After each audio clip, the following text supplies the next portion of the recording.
ஓம் சாயிரா சாயிரா ஓம் சாயிரா சாயிரா ஓம் சாயிரா சாயிரா அன்பே சாயிரா பேரன்பே சாயிரா அகிலம் தளிக்க ஆத்மா விழிக்க அனுதினம் சாயிரா எங்கள் அன்பே சாயிரா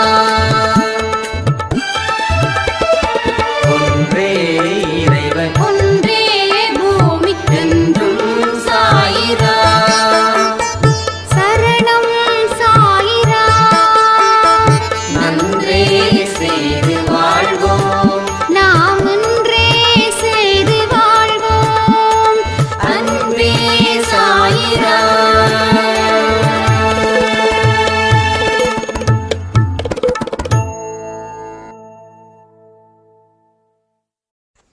சாய்ராம். என் உயிரின் உயிரானவர்களே, நேற்று இரவு கொடுத்த ஒரு பதிவு ரொம்ப ஒரு பாசிட்டிவாக இருந்தது. ஒவ்வொரு பதிவுகளை கேட்கும்போதும் நமக்குள்ள மாற்றங்கள் இன்னும் எவ்வளவு பெருசாக இருக்க போகுதுன்னு நினைச்சாவே ரொம்ப சந்தோஷமாக இருக்குது அப்படின்னு சொல்லியிருந்தாங்க. எல்லா பயிற்சிகளும் எல்லா பதிவுகளும் அவருடைய மனதில் இருப்பதையே நாம் இங்கே பதிவு செய்துக்கிட்டு இருக்கோம். என்னைக்கும் நீங்கள் செய்ய வேண்டியது ஒன்றே ஒன்று தான். கர்ம வினைகளை அழிப்பதற்கு சாயப்பாவோட துணை இருந்தால் மட்டுமே அது சாத்தியமாக்கப்படும்.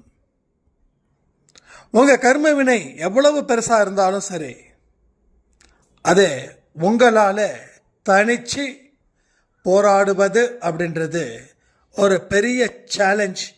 ஒன்று, அது அடுத்த ஜென்மத்தில் தான் நடக்கும். பட் இந்த ஜென்மத்தில் டெஃபினட்டாக அது நடக்கிறதுக்கு வாய்ப்பே இல்லை. ஆனால் இந்த ஜென்மத்தில் நடக்கணும் அப்படின்னா சத்தியமாக சொல்கிறேன், அவருடைய ஆதரவும் அவருடைய கரமும் அவருடைய கண் அசைவும் அவருடைய இரக்கமான மனசும் அவரோட கருணை நிறைந்த கண்களும் நமக்கு தேவைப்பட்டாதான் அது சாத்தியமாக்கப்படும். அன்பை சாயில சொல்கிற ஒவ்வொரு விஷயத்தையும் செய்யக்கூடிய அத்தனை சாய்ராமுடைய வாழ்க்கையையும் மாற்றி எழுதப் போகுது இனி வரக்கூடிய நாட்கள். உங்களில் ரொம்ப நான் துன்பப்பட்டு இருக்கேன், அப்போ இவ்வளவு பாவம் செஞ்சுருக்கேனா அப்படின்னு கேள்விகள் வரும். எஸ், பாவம் செஞ்சவங்க தான் துன்பத்தை அனுபவிக்கிறாங்க. அதில் எந்த மாற்று கருத்துக்கும் இடம் இல்லை. ஆனால் உங்களுக்கு நீங்கள் செய்கிறது பாவம், அதனால தான் துன்பம் அப்படின்னு அந்த அறிவை கொடுத்தாரு பாருங்க. அதுக்கு நீங்கள் கடவுளுக்கு நன்றிகளை செலுத்தணும். எத்தனையோ பேர் இப்போ வரைக்கும் தான் சரியான வாழ்க்கையை தான் வாழ்ந்துக்கிட்டு இருக்கோமா அப்படின்னு தெரியாமலே ஒரு தப்பான வாழ்க்கையை வாழ்ந்துக்கிட்டு இதுதான் சரியான வாழ்க்கை, நான் நல்லா தானே வாழுறேன், நான் யாருக்கும் எந்த துரோகமும் செய்யாமல் தானே வாழுறேன் அப்படின்னு எத்தனையோ பேர் பாவங்களை செஞ்சுக்கிட்டோம், துரோகத்தை செஞ்சுக்கிட்டோம், எது சரி எது தப்புன்னு தெரியாமல் அவங்க பண்ணுறதையெல்லாம் சரின்னு வாழ்ந்துக்கிட்டு பாவத்தை மூட்டை மூட்டையாக வீட்டுக்குள்ளே அடுக்கி வைக்கிறாங்க. அப்போது அவங்கள விட நீங்கள் கம்பேர் பண்ணும்போது இது சரி இது தப்பு, இவ்வளவு பெரிய துன்பத்தை இப்படி என்னால் ஃபேஸ் பண்ண முடியும், அதுக்கு கடவுளுடைய துணை இருந்தால் தானே இதில் இருந்து நான் நிறைவு செய்ய முடியும் அப்படின்னு நீங்கள் நினைக்கிறீங்களே, அதுவே ஒரு பெரிய சாதனை. ஆனால் என்ன பண்ணுறோம், இங்கே அதோட நிறுத்துகிறோம். அதுக்கு அடுத்தது முயற்சி பண்ணல. முயற்சி எந்த அளவுக்கு இருக்குதோ அந்த அளவுக்கு அதற்கு ஏற்ற உழைப்பும் இருக்கணும், அதற்கு ஏற்ற தியாகமும் இருக்கணும். தியாகம்னா என்னங்க தியாகம்? அடுத்தவங்களுக்காக விட்டு கொடுக்கறத பற்றி இங்கே நான் பேசலை. உங்களுக்குள்ளே நீங்கள் என்ன விட்டு கொடுக்கணுன்றத பற்றி நான் பேசுகிறேன். ஒரு சேலஞ்ச் எடுத்துக்கலாமா? உங்களுக்கு என்ன வேணுமோ அதை இந்த நிமிடம் மனசில் கடவுள்கிட்ட கேளுங்க. உங்களுக்கு என்ன பிடிச்சிருக்குதோ அதை விட்டுடுங்க. எது உங்களுக்கு தேவையோ அதை கடவுள்கிட்ட கேட்டுக்கோங்க. எது உங்களுக்கு ரொம்ப பிடிக்குதோ அதை விட்டுடுங்க. ஐ மீன் தியாகம் பண்ணுங்க. அது உணவாக இருக்கலாம், இல்லை உங்களுக்கு பிடிச்சமான ஒரு பொருளாக கூட இருக்கலாம். முடியுமா? ஏன்னா சச்சரித்திரத்தில் அழகாக ஒரு வார்த்தை சொல்லியிருக்காங்க. ஏதோ ஒரு பக்தர் நான் இனிமேல் இனிப்பே சாப்பிட மாட்டேன் என் வாழ்க்கையில் இது நடக்கிற வரைக்கும்னு சொல்லி அவர் அவ்வளவு தூரம் தியாகம் பண்ணார். சரியான முறையில் அந்த தியாகம் இருந்ததாலையும் மனப்பூர்வமாக அதை அவர் கடைப்பிடிச்சதாலையும் அவருக்கு என்ன தேவையோ கடவுள் தேடி கண்டுபிடிச்ச கொடுத்து அவருடைய ஆசைகளை பூர்த்தி செய்து அன்னைக்கு அவருக்கு சிறப்பான விருந்து, அந்த விருந்தில் இனிப்பும் பரிமாறப்பட்டதுன்னு சச்சரித்திரத்தில் ஒரு விஷயம் நடந்திருக்குது. அப்போது நமக்கு என்ன தோணுது, நாம் இந்த சோம்பேறித்தனத்தை விட்டு கொடுத்துடலாமா? இந்த பகலில் இருக்கக்கூடிய தூக்கத்தை விட்டு கொடுத்துடலாமா? இல்லை அதிகாலையில் எழுந்திருக்கிறத கடவுளுக்காக டெடிகேட் பண்ணலாமா? இல்லை ஸ்வீட்டை சுத்தமாக விட்டுடலாமா? ஏதாவது ஒன்று அவரவர்களுக்கு எது பெரிய விஷயமா இருக்குதோ அதை நீங்கள் விட்டு கொடுங்க. உங்கள் விருப்பத்தை கடவுள்கிட்ட வைங்க. இப்போ உங்கள் விருப்பத்தை கடவுள்கிட்ட வச்சுட்டீங்க. கடவுள் பார்க்குறாரு, என்ன இந்த குழந்தை நம்மளை ரொம்ப கஷ்டப்பட வைக்குதே, கண்டிப்பாக கொடுத்து தான் ஆகணுமோ அப்படின்னு சொல்லி அவர் கொடுத்துருவார். ஒரு ஊரே கடுமையான உண்ணாவிரதம் இருந்தால் அந்த கலெக்டர், அங்கே இருக்கிற மினிஸ்டர்ஸ், அந்த ஊருக்கு என்ன பிரச்சனை என்ன தேவைகள் இருக்கோ அதை பூர்த்தி செய்வாங்க. அது போல தான் இதுவும். நீங்கள் ஜஸ்ட் ட்ரை பண்ணி பாருங்கள். நான் சொல்கிறது உங்களுக்கு எப்படி ஏற்றுக்கிறீங்கன்னு எனக்கு தெரியாது. ஆனால் இந்த வகையில் நீங்கள் செஞ்சு பாருங்களேன். இப்போ எனக்கு என்ன அப்படின்னா, எனக்கு ஒரு மைனஸ் இருக்கும். அந்த விஷயத்தை விட்டுட்டா நான் சிறப்பாக இருப்பேன். ஸோ இரவு தூக்கம் லேட்டாக தூங்குறது, பகலில் சீக்கிரமாக எழுந்திருக்கிறது, இல்லை கொஞ்சம் இந்த ஹோட்டல் ஃபுட்ஸை அதிகமாக எடுத்துக்கிறது, இதெல்லாம் எனக்கு ரொம்ப பிடிச்சது. ஆனால் இது என் உடம்புக்கோ மனசுக்கோ ஸ்பிரிச்சுவலுக்கோ அது எதிரியாக இருக்குது.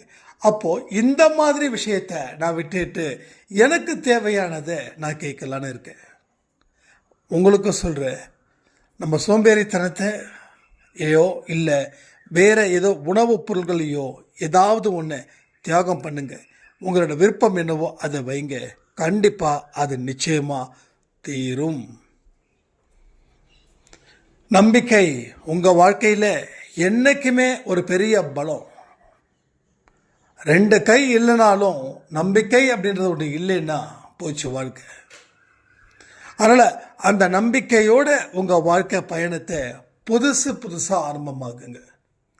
நேற்று நடந்த வாழ்க்கைக்கும் இன்னைக்கு நடந்துக்கிட்டு இருக்கக்கூடிய வாழ்க்கைக்கும் நாளைக்கு நடக்க போகிற வாழ்க்கைக்கும் சம்பந்தம் இல்லைன்னு நம்புங்க. நேற்று முடிஞ்சிடுச்சு, இன்னைக்கு நடந்துக்கிட்டு இருக்குது, நாளை இருக்குமா இருக்காதான்னு தெரியாது.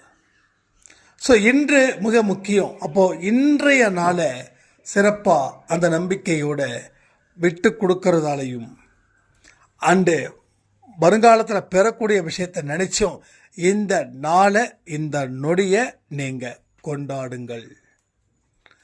இந்த கொண்டாட்டம் ஒன்றே உங்கள் வாழ்க்கையில் அத்தனை துன்பத்தையும், அத்தனை எதிர்மறை எண்ணங்களையும், அத்தனை பயத்தையும், அத்தனை சந்தேகத்தையும் அது போக்கும். மனுஷன் இந்த 3 விஷயத்துல தான் ரொம்ப பயப்படுறான்.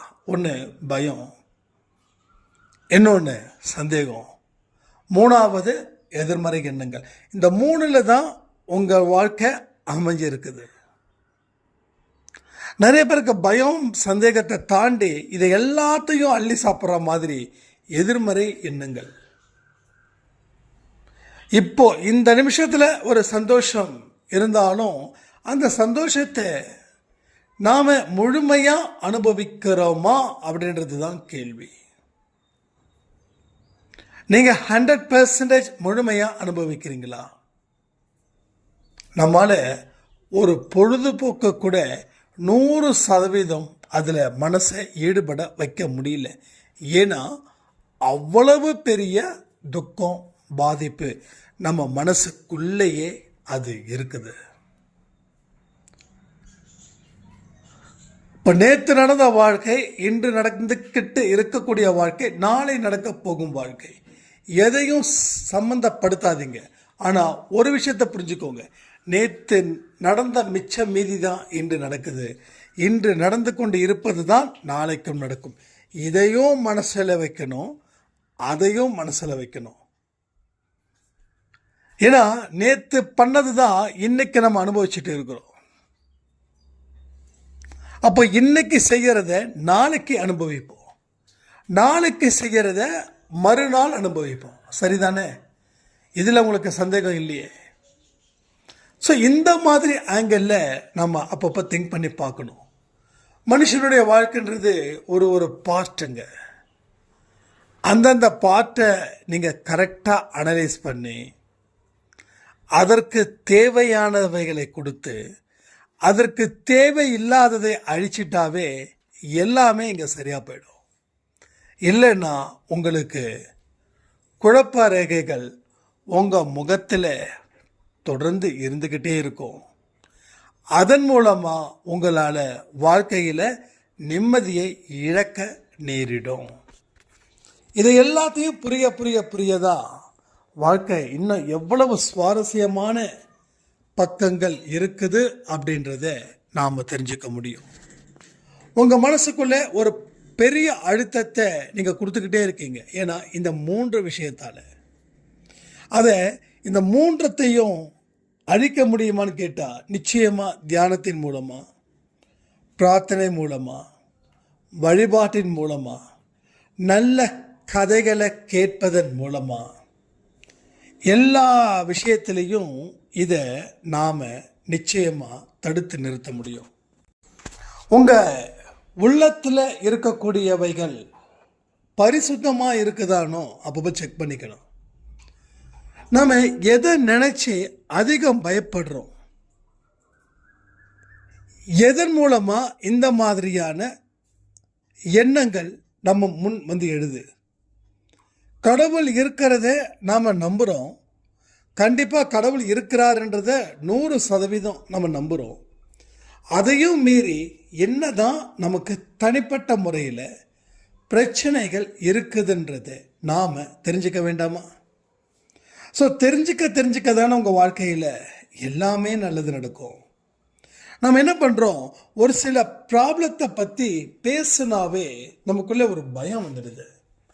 இல்லை, இதை நான் நினைக்காம இருக்கிறதே எனக்கு நல்லது, நீ ஏன் இதை ஞாபகப்படுத்துகிற அப்படின்னு நமக்கு சம்மந்தப்பட்டவங்க கிட்டேயே நம்ம சொல்லும்போது அவங்க நீ எக்கேடோ கெட்டுப்போ அப்படின்னு சொல்லி உங்களை தண்ணி தெளிச்சு விட்டுடுறாங்க. ஸோ ஒவ்வொரு மனுஷனுடைய பயம் இதுதான். நாளை என்பது எப்படி இருக்கும் அப்படின்னு நினைச்சே பயந்து வாழ்ந்துக்கிட்டு இருக்கிறவங்க நிறைய பேர். அந்த கட்டத்தை நானும் அனுபவித்தேன், அதை தாண்டி தான் நானும் வந்தேன். ஆனால் இந்த உலகம் அவ்வளவு அழகானது. திரும்ப நான் சொல்லணுன்னா நான் அதை அனுபவிச்சதை வச்சு தான் சொல்கிறேன். உங்களால் முடியாது அப்படின்றது எதுவுமே இல்லைன்னு கடவுள் உங்களுக்கு புரிய வைக்கிறது தான் உங்களுடைய அனுபவத்தின் மூலமாக பெறப்பட்ட பாடம். அந்த பாடத்தின் மூலமாக நீங்கள் அடைந்த வெற்றி. ஒரு பாடமும் நடக்குது, அனுபவமும் நடக்குது, வெற்றியும் நடக்குது, எல்லாமே கூடி வருது, எல்லாமே பக்காவாக நடக்குது. ஒரு ஸ்டேஜில் உங்களுக்கே ஒரு ஆச்சரியமாக இருக்கும், நாம் ஒன்றுமே பண்ணல, அது பாட்டுக்கும் வேலை நடந்துக்கிட்டே இருக்குது அப்படின்னு.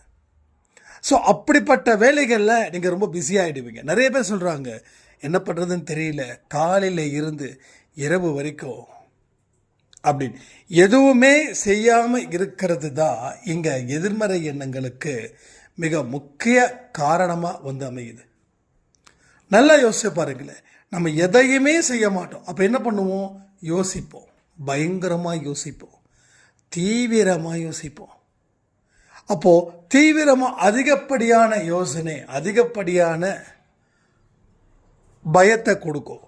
அது எதையுமே செய்ய விடாதது போல உங்கள் வாழ்க்கையில் பலவிதமான முட்டுக்கட்டைகளையும் அது உண்டு பண்ணும். ரைட்டா? அப்போது இதையும் உங்கள் மனசில் ஆழமாக நீங்கள் வச்சுக்கோங்க. அப்போது உங்களுக்கு ஒரு எதிர்மறை எண்ணங்கள் உங்களுக்கு வர ஆரம்பிக்குது அப்படின்னா அந்த இடத்துல இருந்து நீங்கள் மூவ் ஆன் பண்ணுறது ரொம்ப நல்லது.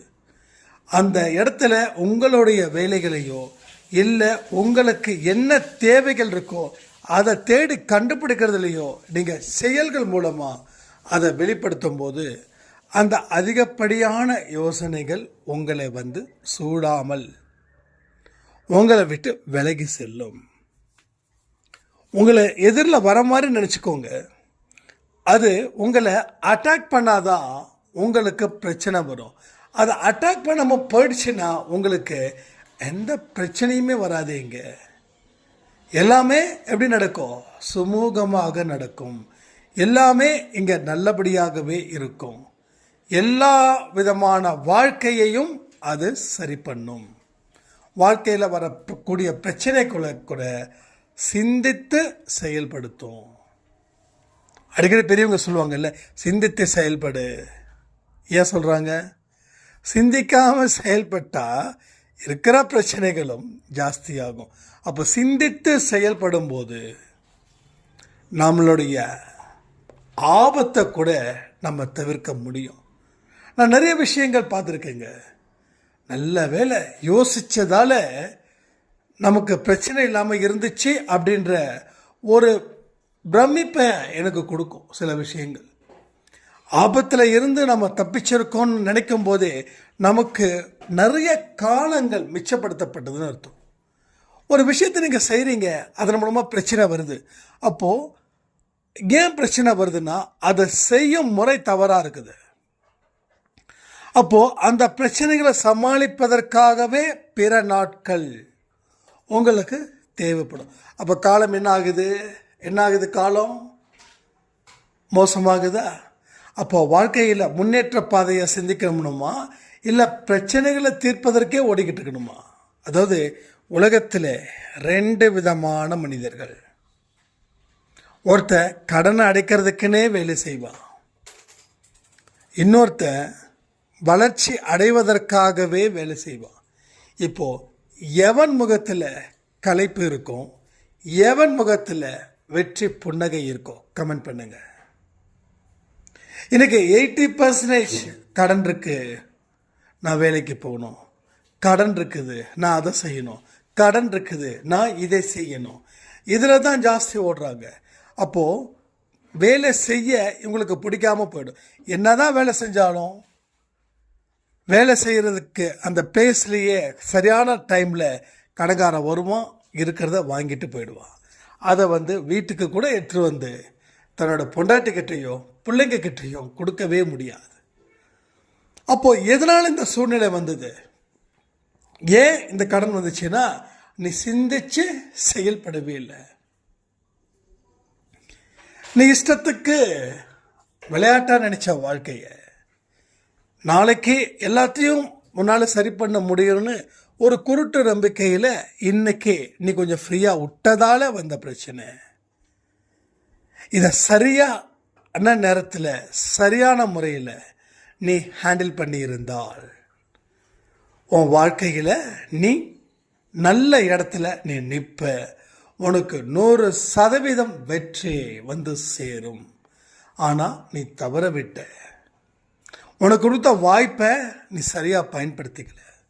அப்போ இதெல்லாம் எங்கே தோணுது? வாழ்க்கையில் தோற்று போனதுக்கப்புறம் தான் நமக்கு ஞான உதயமே வருது. அப்போ தோற்று போனதை சரி பண்ணுறதுக்கே மீதி நாட்கள் 40 வயசு வரைக்கும் இஷ்டத்துக்கு வாழுறோம். 40க்கு மேலே கஷ்டப்பட்டு வாழுறோம். அந்த இஷ்டப்பட்டு வாழ்ந்த வாழ்க்கையால் தான் மீதி இருக்கக்கூடிய வாழ்க்கை கஷ்டமாக போச்சு. அப்போது ஆரம்பத்தில் பட்ட கஷ்டம் பின்னாடி சந்தோஷமாக இருக்க முடியும். நான் நிறைய பேருக்கு சொல்லக்கூடிய ஒரே விஷயம் இது ஒன்று தான். ஃபஸ்ட்டு 40 வருஷம் ரொம்ப ரொம்ப முக்கியம். அதுதான் உன்னோட எதிர்காலத்தை தீர்மானிக்குது. அந்த 40 தாண்டதுக்கப்புறம் நீ கிட்டத்தட்ட செட்டில் ஆகிருக்கணும். ஆனால் இங்கே 40 தாண்டினதுக்கு அப்புறம்தான் பிரச்சனைகள் விஸ்வரூபம் எடுக்குது. அது வரைக்கும் அமைதியாக போய்கிட்டு இருந்த பிரச்சனைகள் கூட இப்போ தீவிட்டு எரியுது. ஒரு சாதாரண தீயை கூட தாண்டிடலாம். ஒரு காட்டு தீயை தாண்ட முடியும். தாண்டினா என்ன ஆகும் யோசிச்சு பாருங்க.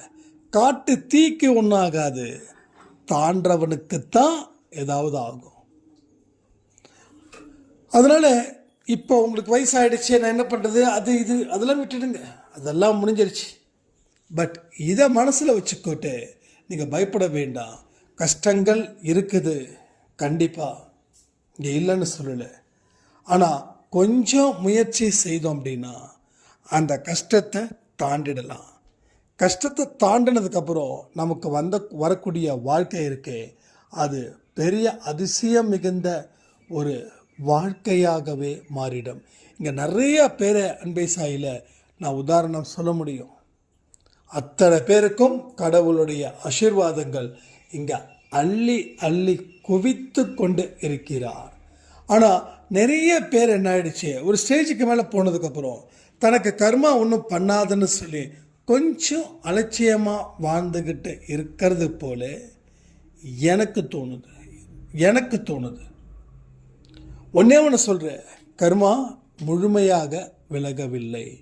என்னைக்கு கர்மையாக முழுமையாக விலகுதோ அன்னைக்கு நமக்கு பிறவின்றது இல்லை.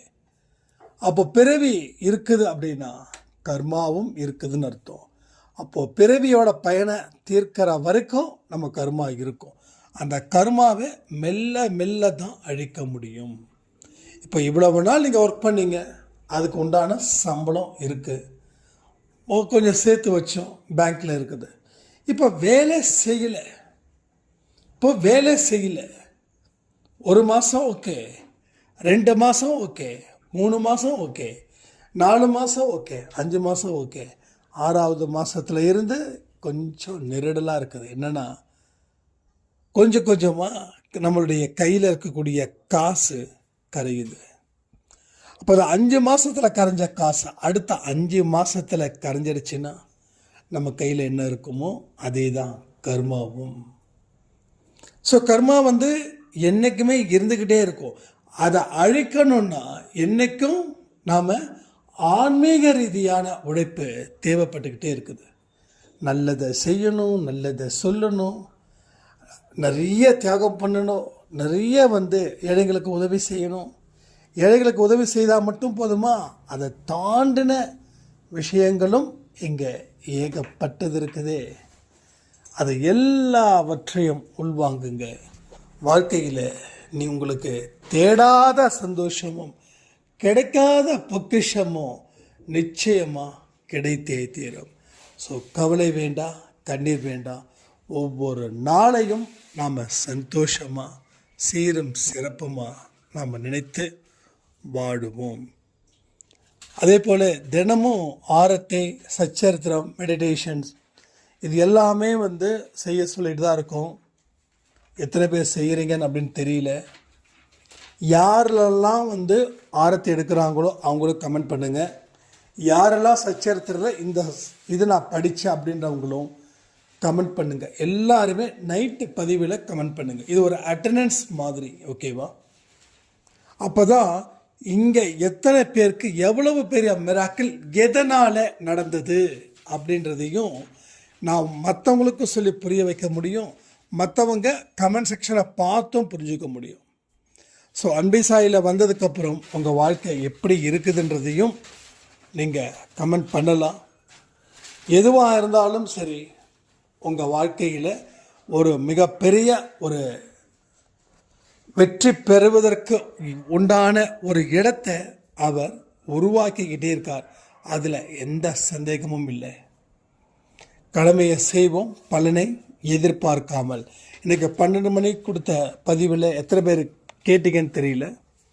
அது ரொம்ப ரொம்ப முக்கியமான ஒரு பதிவு. கடமையை செய்து ஏன் என் வாழ்க்கையில் ஜெயிக்க முடியல அப்படின்னு நிறைய பேருக்கு ஒரு ஆதங்கத்தை ஏற்படுத்தியிருக்கோம் இல்லையா? அதற்கு உரிய பதில் தான் இன்றைக்கி 12 மணி பதிவு. நேற்று இரவு பதிவு கூட ரொம்ப சிறப்பாக இருந்ததுன்னு சொன்ன அத்தனை சாய்ராமுக்கும் நன்றி. சாய்பாவுக்கு தான் நான் பர்டிகுலராக நன்றி சொல்லணும். ஏன்னா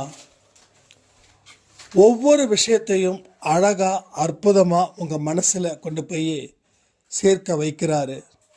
ஒரு சாய்ராம் கேட்டாங்க, இந்த ஆடியோவில் கேட்கணும் போல தான் இருக்குது, ஆனால் கேட்கறதுக்கு நான் மனநிலை இல்லாமல் இருக்கேன், இதுக்கு என்ன காரணம்? இது என்னோட கர்மாவா அப்படின்னு கேட்டாங்க. அருமையான கேள்வி. கர்மான்னு சொன்னால் தண்டனை குறைஞ்சிருமா என்ன? இல்லை. அதாவது கடவுள் உங்கள் கண்ணுக்கு முன்னாடி ஒரு பதிவை காட்டுறாரு. நீங்கள் எனக்கு இது வேண்டாம் அப்படின்னு சொல்லி நீங்கள் ஒதுக்குறீங்க. இது கர்மா இல்லை, இது உங்களுடைய அலட்சிய போக்கு, உங்களுடைய ரிஜெக்ஷன் பண்ணக்கூடிய ஒரு மனப்போக்கு தான். இந்த போக்கினால் உங்கள் வாழ்க்கையில் தான் பிரச்சனைகள் இன்னமும் அப்படியே இருக்குமே தவிர சாய்பாவுக்கு எந்த விதத்திலையும் எந்த தொல்லைகளும் இல்லைன்றதை நீங்கள் புரிஞ்சுக்கோங்க. ஸோ இருக்கக்கூடிய நாட்கள், வரக்கூடிய நாட்கள் எல்லாமே உங்களுக்கு சாதகமாக சாய்பா அமைத்து தரணும்னு விரும்புகிறாரு. அவருக்கு உண்டான ஒரு எதிர்பார்ப்பு ஒன்று இருக்குது. அதை அன்பை சாய் குடும்பத்தில் இருக்கிறவங்களால் மட்டும்தான் அதை பூர்த்தி செய்ய முடியும்னு சொல்லி இந்த பதிவை நான் முடிக்கிறேன். ஜெய் சாய்ரா.